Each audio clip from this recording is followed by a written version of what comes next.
Hi guys, welcome to Newsome. Today is February 5th, 2020. So we have about 3 to 4 news articles that I would like to sum up for the day. So the first one is the Philadelphia suburbs where many don't drink the water. Now, basically it's saying to the towns around Pennsylvania base, the Navy is assisting communities near an active base in Virginia and another in New Jersey, where high levels of PFAS in drinking water have been recorded. As the townships rely more on other sources and draw less water with PFAS from the aquifer, what remains underground could travel to other seas and areas, according to Robert Bender, who is the executive director of the North Wales Water Authority, which now supplies more water to the area.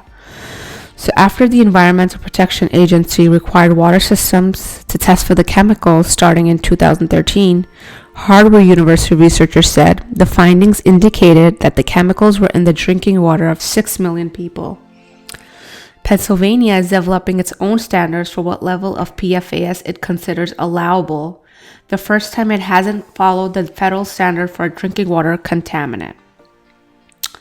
So Pennsylvania, for example, uses the EPA's 70 ppt advisory level, while neighboring New Jersey proposed enforceable maximum levels for water systems of 13 ppt for PFOS and 14 ppt for PFOA. So Chris Crockett, he says he doesn't think there's a water supplier in the United States that's not thinking about this. He's actually the chief environmental officer for Aqua America, which provides water in 8 states, including communities outside of Philadelphia.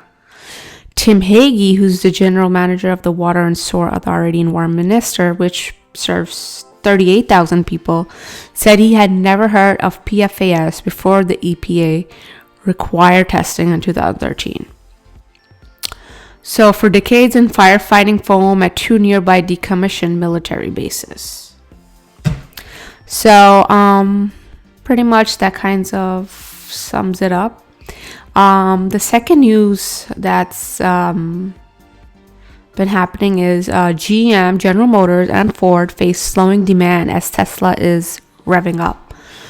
So both Ford and GM are facing higher U.S. labor costs in coming years from fresh United Auto Workers contracts, which signed last fall after the strike that drained GM of $3.6 billion in operating profit. On Wednesday, GM said earnings last year were dinged by a crippling 40-day strike that idled dozens of U.S. factories last fall, and said it didn't expect operating profits to grow in 2020 due in part to anticipated slowdowns in the US and Chinese car markets. So even as GM and Ford highlight these future bets to investors, they continue to face challenges in their old world manufacturing business, obstacles that are only poised to grow if the vehicle demand globally softens further in the coming years as expected. And that competition has to be so tardy and inadequate that Tesla can get a dominant position in the market. In her 7th year leading GM, Chief Executive Mary Barra has struggled to translate the company's success across many parts of the business into share price growth. GM said on Wednesday its operating profit in the October to December period plunged 96% to $105 million, reflecting lost production in October as workers continued to picket its U.S. plants after the company and union failed to reach a new labor contract in September. So the automakers must manage to slow down at the same time that they invest billions in electric and self-driving cars, which offer them scant profitability in the near term, to tap the growth potential that has enticed Tesla investors. So rival Ford, meanwhile, reported Tuesday that it barely broke even last year and presented an even grimmer outlook, releasing earnings guidance for 2020 that fell short of Wall Street's expectations. So, next news is on coronavirus. It's a rapid spread of coronavirus that is actually Apple's company is in jeopardy because it depends on China.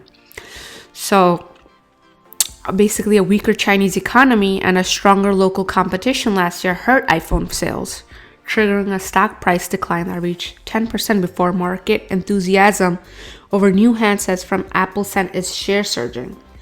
Though in recent years, it looked at assembling iPhones outside of China, including in Vietnam. It found the cost of facilities and training too high and opted to keep exporting most from China, the Wall Street Journal has reported. Now, the rapid spread of the virus and the disruption it has caused is the latest test of Apple's dependency on the world's most populous nation, both as a consumer market, but more fundamentally as a manufacturing base for most of the iPhones, iPads, Macs sold worldwide. Now, Cook persuaded President Trump to avoid serious damage to Apple by sparing the iPhones from extra duties alongside some other popular gadgets. For the current quarter, Apple is expected to ship 5% to 10% fewer iPhones than was projected prior to the outbreak, according to analysis. So the outbreak prompted China to keep many factories closed after the Lunar New Year holiday that ended last weekend. All right. And the last news we have for today is U.S. private sector has added 291,000 jobs this past January. So the service providing sector drove most of the overall increase, adding, like I said, 237,000 jobs, significantly higher than 54,000 jobs added by the goods producing sector, with the construction industry leading the gain. Small-sized businesses added 94,000 jobs, and the strongest performance in 18 months, said Ahu Yildirim's vice president and co-head of the ADP Research Institute. Sorry if I'm pronouncing it wrong. So, the non-farm private sector in the U.S. added 291,000 jobs in January, topping the economists' expectations. Wow.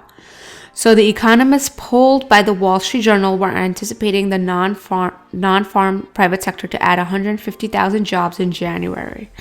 Medium-sized businesses, or those with between 50 and 499 employees, added 128,000 jobs. And large businesses, or those with at least 500 employees, added about 69,000 jobs. So the leisure and hospitality and construction industries in particular experienced an outsized increase in jobs. And December's non-farm private sector payroll was revised to 199,000, down from 202,000 according to the report, which is done by the ADP Research Institute along with Moody's Analytics.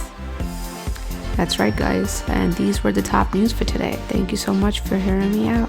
You have a good day.